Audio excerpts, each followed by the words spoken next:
Hi friends, welcome back to another new video. आज हूँ मोर study challenge day 25 out of 60। Day 21 मोर start होता नोट मेकिंग रे। मु नोट बनौली। डे 25 रे आसी पहुँची जाइए रिविजन रे। आज मोर रिविजन चलती मॉर्निंग टाइम मुझे टाइम शेड्यूल चेंज कर देइछि। सकाळ 5टारू स्टडी स्टार्ट होची और 4टारू स्टडी स्टार्ट होनी कहीं लेट नाइट रे जाउची। तो सकाळ निद भांगुनी। माँ गोटे स्ट्राटेजी बनई जोटा कि इफेक्टिव तो चली जोटा कि ये मारदे शेड्यूल टाक मारदे देखा जाओ यहाँ केते दूर इफेक्टिव हो कहीं मोर गोटे गुण हो कि मुझे गोटे शेड्यूल फॉलो करदेली मिनिमम मासे 15 दिन मत आउ गोटे चेंज करने इच्छा हुए। मत से शेड्यूलटा भल लगे पुणी आउ गोटे चेंज करदेवाई इच्छा हुए। चेंज से करदे चेंज नुआ शेड्यूल अनुसार चलो स्टडी। जो मैंने सब पचारुंट एसएसबी नोटिफिकेशन केबे आसीबो, पीजीटी वैकेंसी केबे आसीबो, एमती तो ऑफिशियली अनाउंसमेंट होता तो आपण मैंने निहती भाव में जानी था।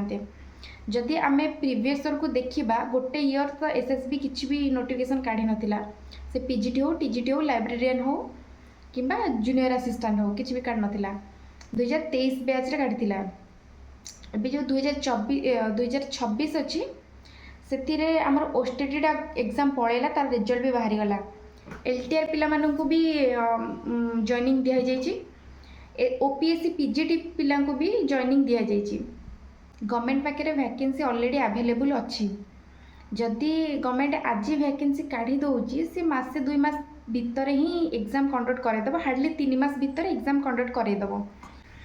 आम कौन से रेडी अच्छे कि मु तो बिल्कुल रेडी ना। तो से केबे नोटिफिकेशन आसूची न आसूची मु माइंड खर्च करूनी। मु बस वेल प्रिपेयर होइकि जीवाक चाहूँगी। तो प्रिपेरेसन मोर जारी रखी। आगु को इलेक्शन अच्छी जहाँ भी नोटिफिकेशन आउट हम कोड ऑफ कंडक्ट लगे पूर्व आसो। जदि आग जेटी आसला जेटीर 3 मास भितर एसएसबी पीजीटी कंपलसरी आसीज। आउ जदि एसएसबी टीजीटी आसला ताले 1 मंथ भितर ही एसएसबी पीजीटी आसी ही जीवो। तो बेटर हम आम से मैटर माइंड खर्च न करिक आम प्रिपेरेसन करवा। आम जमी एग्जाम हॉल को वेल प्रिपेयर होकर जापर।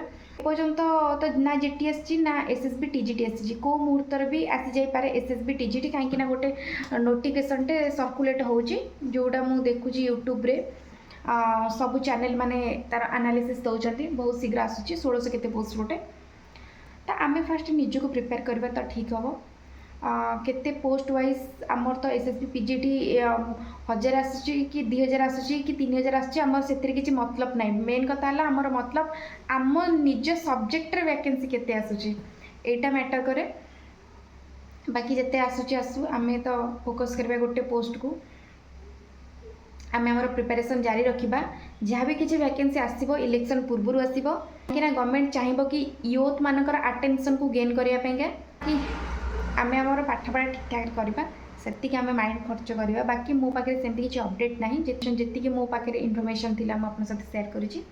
पाठ पढ़ा एबे टाइम है 10टा। मु ऑलरेडी 3टा यूनिट रिवीजन कर सारी। यहाँ जो चलती मोर यूनिट 4टा चलती जोटा कि ऑलमोस्ट कंप्लीट हो गलानी। 3 घंटा पर मत जमी कहीं ब्रेक दरकार हो। आउ जदि मु 5 मिनट ब्रेक न नेबी ताले मते से घंटा कि 2 घंटा 3 घंटा मोर वेस्ट हो।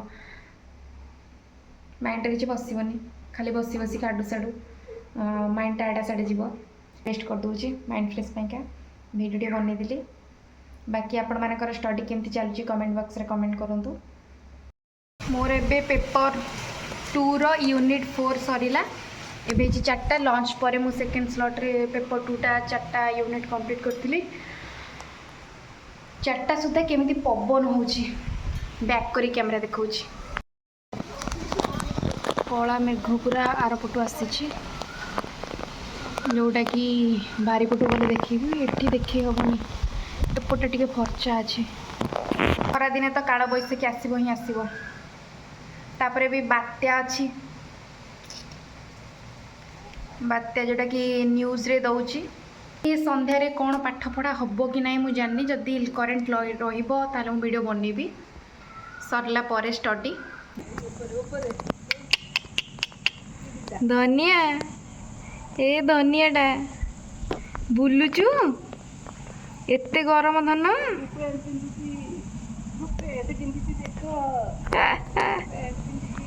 କୁଆଡେ ସେ ଅନଉଛି ଦେଖେ ତ ପଛଆଡେ କୁକୁ ଓଇ